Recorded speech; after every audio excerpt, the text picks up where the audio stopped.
Light of Aethys be upon you, neighbor. Are you looking for survivors? A short lady, about my age, came from Deerwood with her son. Let's see, freckles, braids usually. Punches you in the arm if she likes you, face if not. Oh, and that's if you're lucky. No, that doesn't sound like anyone.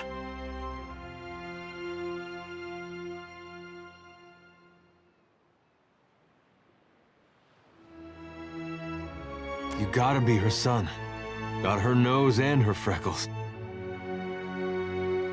You don't have to lie to me, kid. I'm a friend of your mother's. She hiding from someone? Maybe an ex-lover who gave her the best night of her life?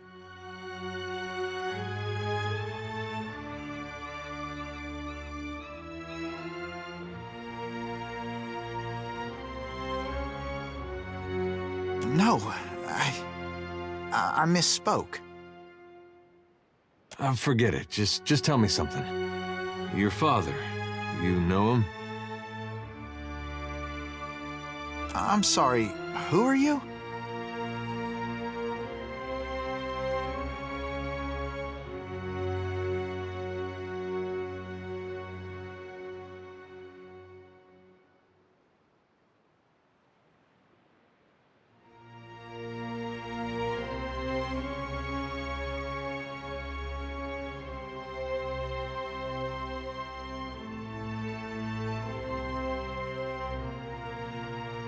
Right, friends of Alava's. Yes, I knew my father when I was very young. He was a man of strong faith. Have to be. You get Alava mad, you need a god on your side for protection. He was lost to us during the purges, which was how we came to flee here.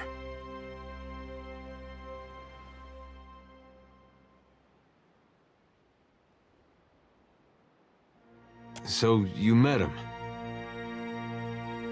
Well, that's great. You had a dad. Where's your mother now? Got a lot of catching up to do. My mother is with Aethys.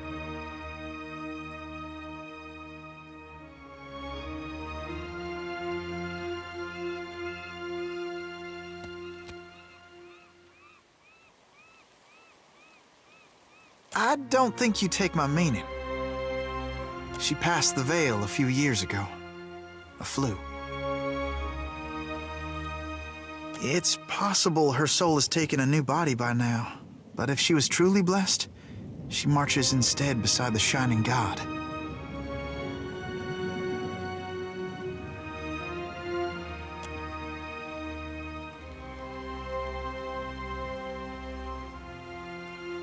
You lied to us. Said you didn't know her. Expect me to believe this now?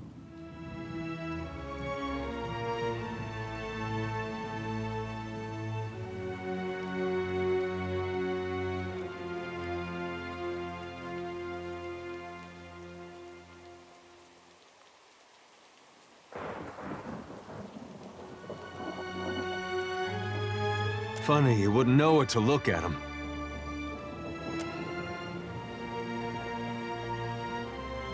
I'm not lying. She's buried on the other side of that hill. How could she be gone? Don't be troubled by her passing. All souls that march with Aethys receive his warmth and light.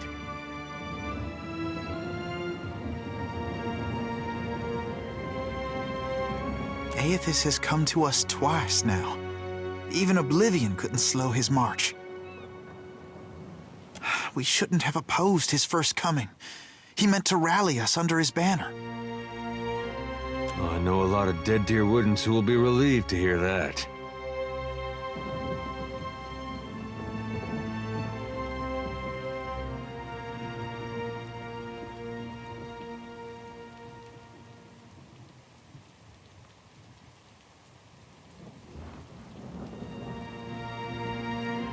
And seeing what we've seen, it's hard to believe they got our best interests at heart. Aethys forced everyone to declare themselves as ally or enemy, nothing more. Now he marches again, and we have a chance to correct our mistake. Well, that's charitable. I would like to have joined him when he passed this way, but I was weak. It won't happen again. You can't build on broken foundations. Real change needs destruction. I trust my God knows better than I do. He knows truths I'll never learn. You got that right. I was once lost. I struggled as you do now. But the partisans of the lighted path have restored my faith in Aethys. What greater honor than to march in his vanguard? We began as children of the Dawnstars, separated from each other as we questioned our purpose. But then Aethys granted a vision to Gadarian Bosch. Bosch saw an illuminated path lighten the way through a black abyss. And he saw Aethys marching on the path, and Aethys bade him to march alongside. Not quite how I've been seeing it, but everyone's open to their own interpretations. And the Shining God told Gadarian Bosch to gather an army of the God's truest followers, and to prepare to lead it into battle. You'd think after getting blown up, he'd slow down on the battling.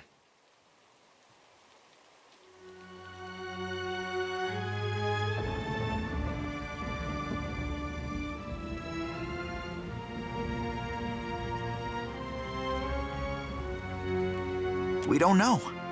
The end of the path hasn't been revealed to Gadarian Bosch yet. But to the faithful, shouldn't matter.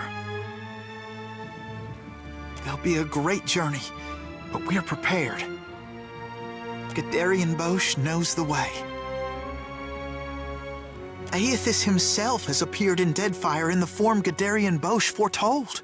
That's more proof than any of his faithful could ever ask.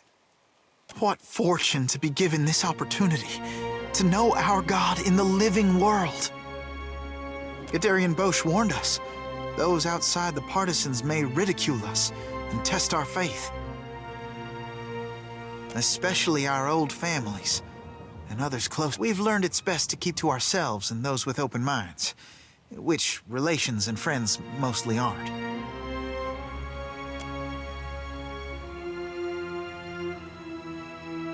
We can go. Hey, kid. What was your name again? Bairn. Right. This lighted path fellow, Bosch. Sounds interesting. There's some way I can meet him? He's usually on the move, rallying followers. But the partisans of the lighted path often gather in the Temple of Aethys in Neketaka. I seem to go there myself, in fact. There's an adherent there, Ogna, who initiates new partisans. No doubt she'd be pleased to help you. Aethys needs able soldiers, even in their elder years. You should consider what Ogna has to say. It might speak to you. Farewell.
'twas on a cold and stormy night.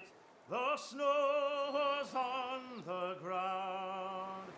A sailor boy stood on the quay. His ship was outward bound.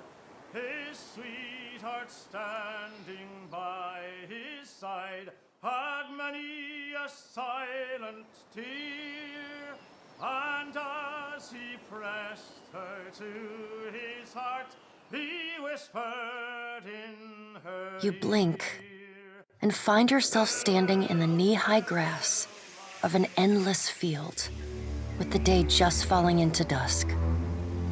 The grass still holds the warmth of late afternoon sunlight, but a chill breeze blows at your back, raising goose flesh down your arms. The chirr and trill of nightjars rises with the wind. In the inky bruise of the sky, stars ignite by the ones and twos. The tolling of a single bell joins the chorus of birdsong. Then another. The sound surrounds you. Every stalk of grass bears a delicate silver bell on its end, bobbing in the wind. The chill breeze becomes a howling gale, and the tide of ringing bells sweeps you off your feet. It carries you like flotsam through the sea of grass. Then, the earth falls away. The wind ceases, and you are sent tumbling up into the dark of the sky. Watcher. The voice of the pallid night shakes the earth at your feet.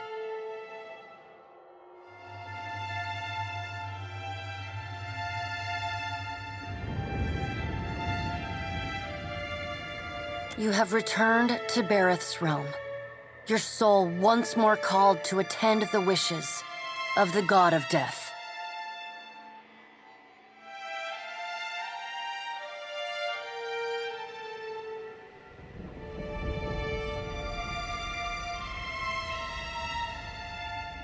Once again, you have spoken with the Child of Light. The pallid night says, Tell me what you have learned.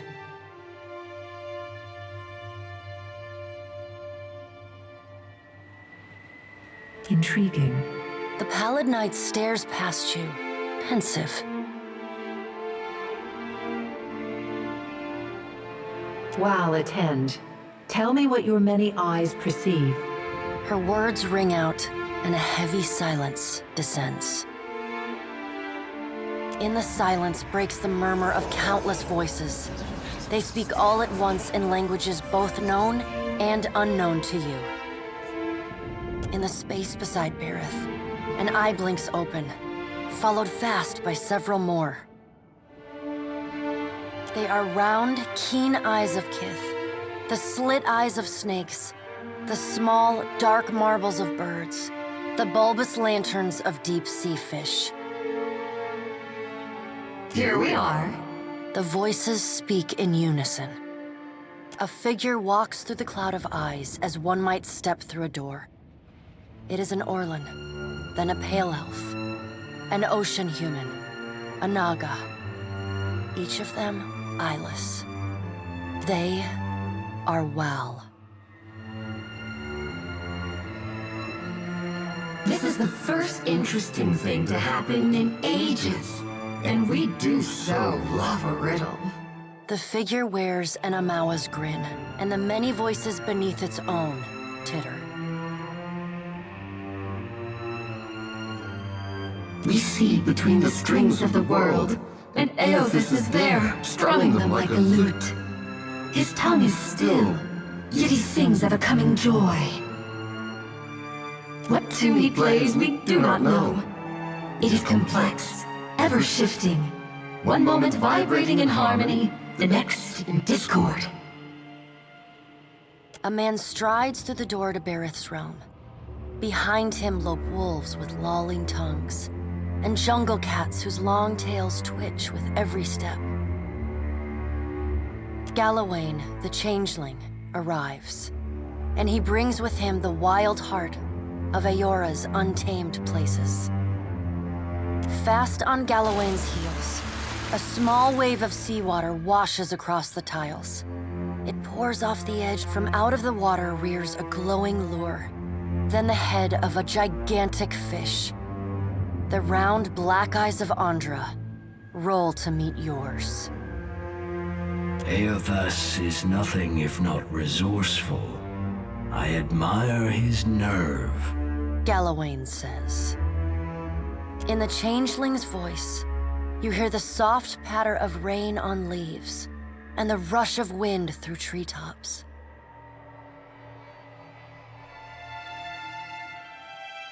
No, he is a creature of the pack left long alone. Without our strength behind him, he is weak. Galawain says. If his journey leads him back to us, he has proved himself worthy of return to the fold. Eothas does not return to us. He returns to execute some grand plan. We must stop him. Andra's voice rises like a tide, panic riding its crest. The doors lining the walls of Bareth's realm slam open in unison. Warped pieces of ancient armor and the remnants of discarded weapons roar through the doorways. They meet in the center of the room, in a shower of sparks, and form the vague figure of a man. Finally, a blacksmith's sledge hurtles past your shoulder, and the figure snatches it from the air. A man made half of metal and half of ruined skin stands before you. The rounded metal of a well-worn shield makes up most of his skull, his right eye socket, and jaw. His mouth is pulled forever into a half grimace. If Eothas has something foolish planned, perhaps we can turn him from that path and set him down a more productive one. Abaddon's words crash and screech together, like long, still gears forced to movement for the first time in centuries.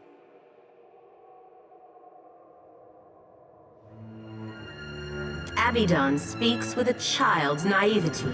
Andra says.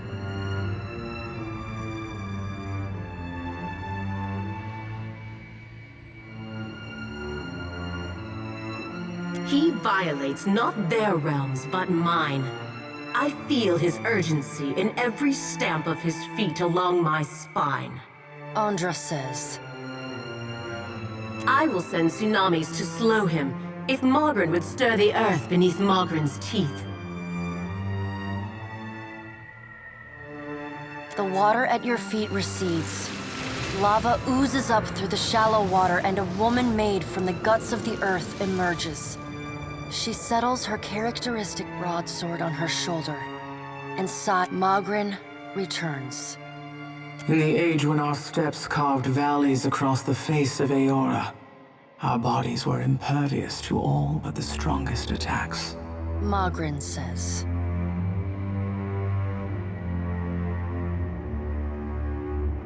I doubt fire and water will be enough to stop him. But I will bear down upon Eothas with all the heat and fury of the earth. If I must.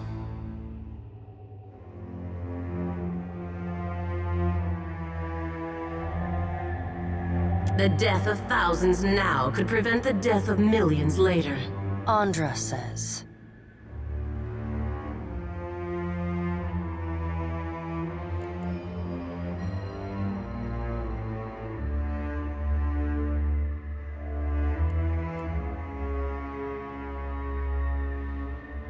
Dark, inky tears fall from Andra's eyes. Sacrifices of the few protect the futures of the many. You cannot let your petty, mortal feelings blind you to the urgency of the dilemma Eothas has thrust upon us.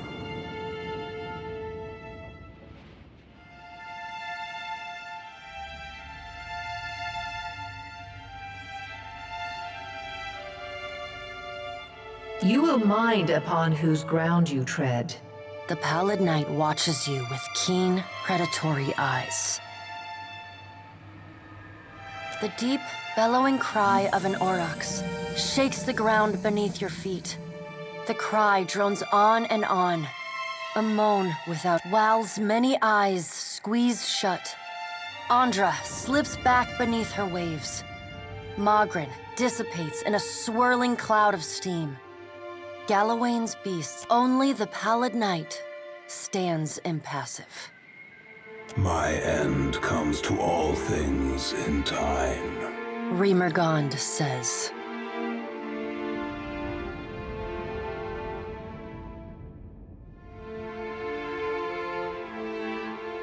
Should Aethys care to hasten the inevitable, I welcome his efforts.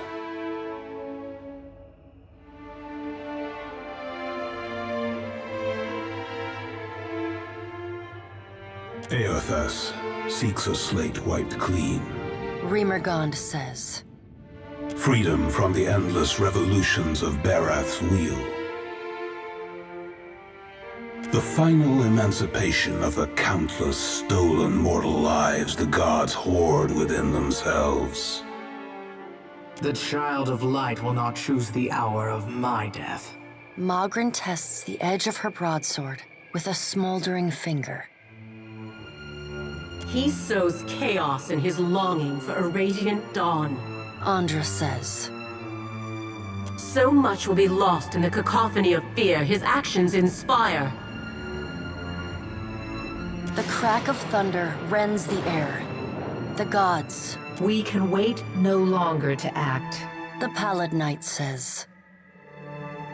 Speak with him, Watcher. Discover what it is he plans. Water begins to creep across the floor. It swells, runs swiftly, and catches at your ankles. You scrabble at the tiles, but it's no use.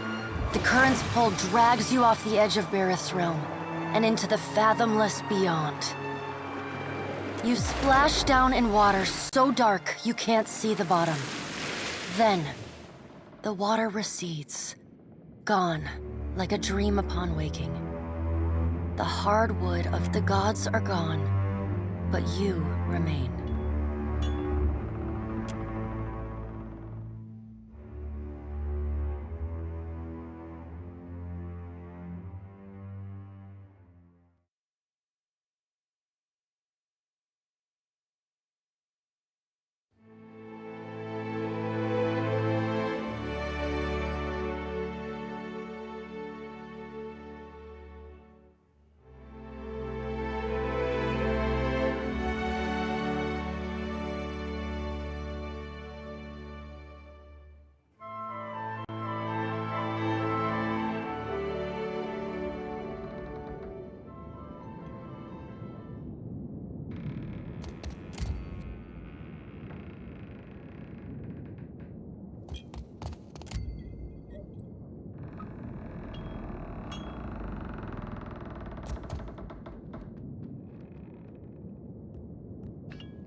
How may I be of service, my lord?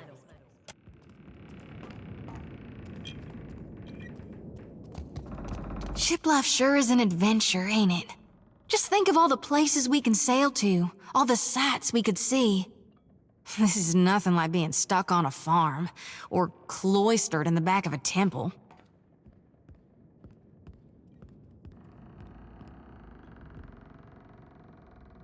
Tell me what's on your mind? Not a one. Thanks to you, I never knew nothingness could feel so. No need to fiddle-foot around. I'm glad we talked.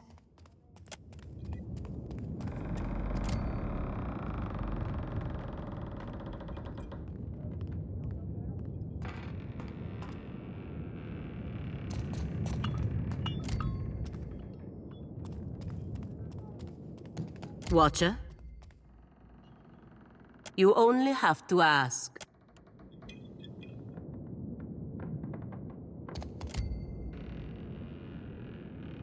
Wonder what Pa's up to. Great and terrible things are at work. And once again, you seem to be in the middle of it. The Rauataians we passed will doubtless spread word of what you've done in Hasongo. But others will want to know what you've seen. They'll look to you for answers.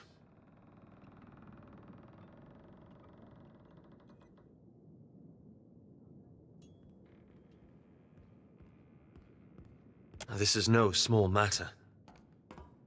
Don't you worry what will come next? What events you might move forward?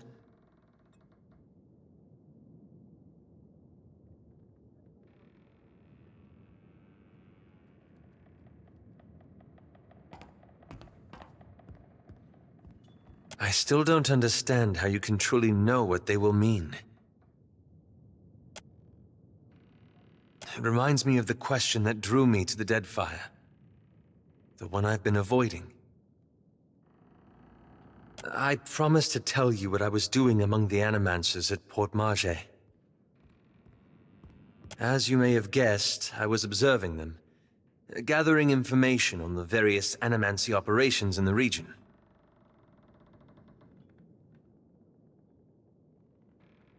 Animancy is a subject of particular interest to the Leaden Key. Through it, I hope to pick up the trail. That's where it gets complicated. After that incident in Old Valia, I thought more about the Leaden Key and its particular composition. It's existed for over 2,000 years. Say what you will about its motives and methods, but that's an impressive tenure. That's when I realized how short-sighted I'd been. To think I could undo the Leaden Key without understanding how it works. By studying its origins, of course. Fate dinna spur the lad. I found references to an ancient Leaden Key cabal in the Deadfire. Possibly one of the oldest, if accounts are credible. And they appear to have been working independently, without direct intervention from Theos, for almost 2 millennia.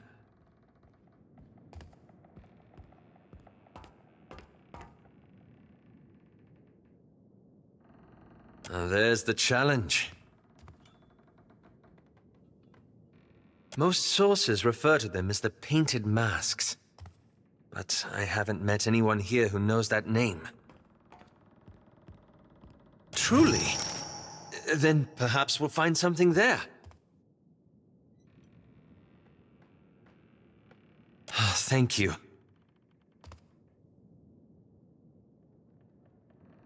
Anyway, there's daylight yet. I suppose that's enough from me.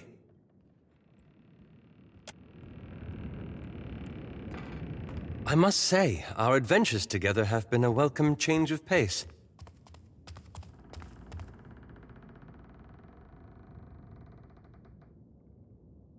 When we first met in the Deerwood, you were struggling for your sanity. Now you're fighting for your soul.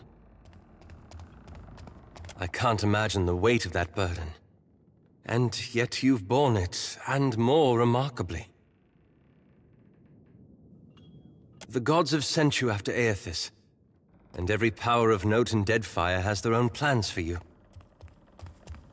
That puts you in a position of incredible influence. I've known you to be a person of rare kindness. Still, I'm pleased to see that you don't take your responsibilities lightly.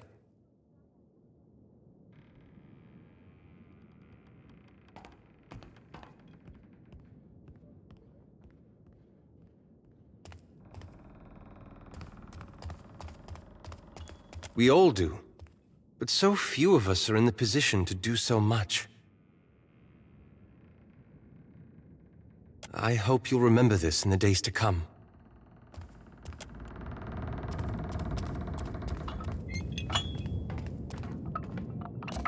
I got time. Wasn't what I expected, I know that much. I had this idea that maybe I'd get along with him. Either 'cause he was like his mom, or 'cause he was like, But it was like somebody talked him out of his personality. And when he looked at you, you got the feeling he was looking at someone a long ways behind you. It's not his fault. He's alone out here. And his mom was such a force. If she was so sure of herself, she'd have had that cult leader following her. Hard to replace something like that.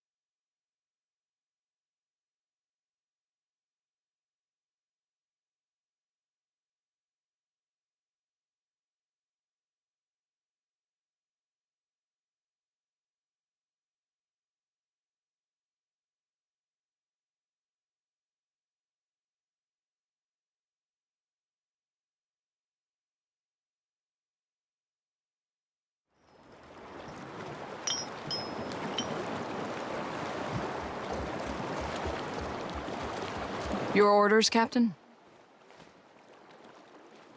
I'll give you 2 lovebirds.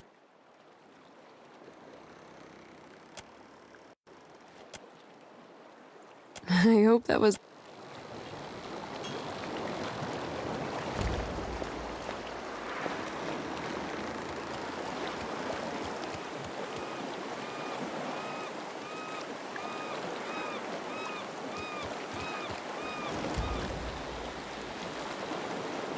I thought Aethys was too busy kicking over islands to blunt his teeth with mortals. What say? You must take something from all this idle chatter with the gods.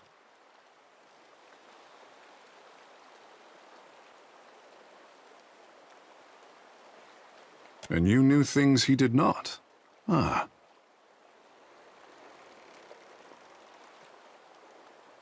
For what does he listen to you, then? The gods I know are tight of lip and hard of hearing.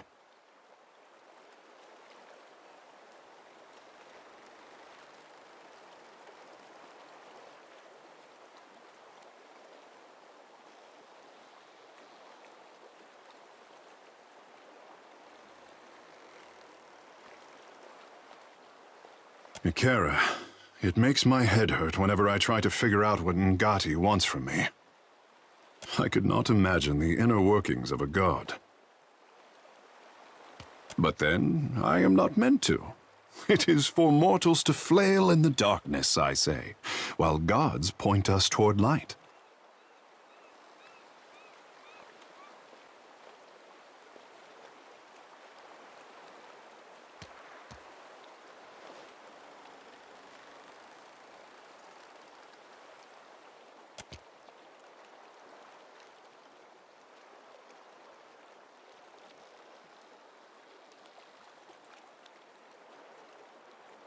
To be worshipped, to have others interpret your design.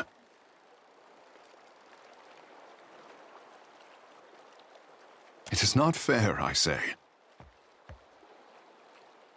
For what should a god worry about such cares, when theirs is the hand on the tiller?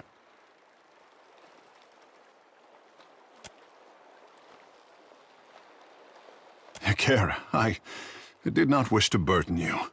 These days I am having to think harder than my pampered years. You will forgive the handsome fish if he is as curious as the green god. At least Aethys has you to keep him in check. What happens when we catch up to him is something for future Tekehu to worry about.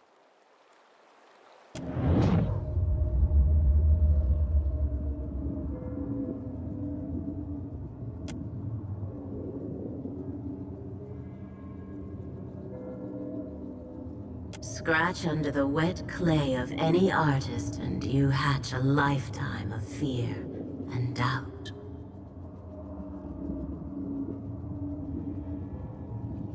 My boy doesn't fear the gods.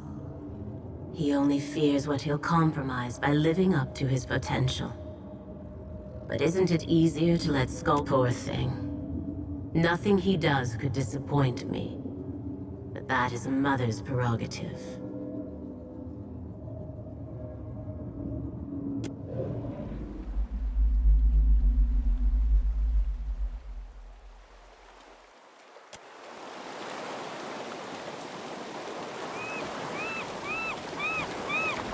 Agrasima, Casita, for taking me on.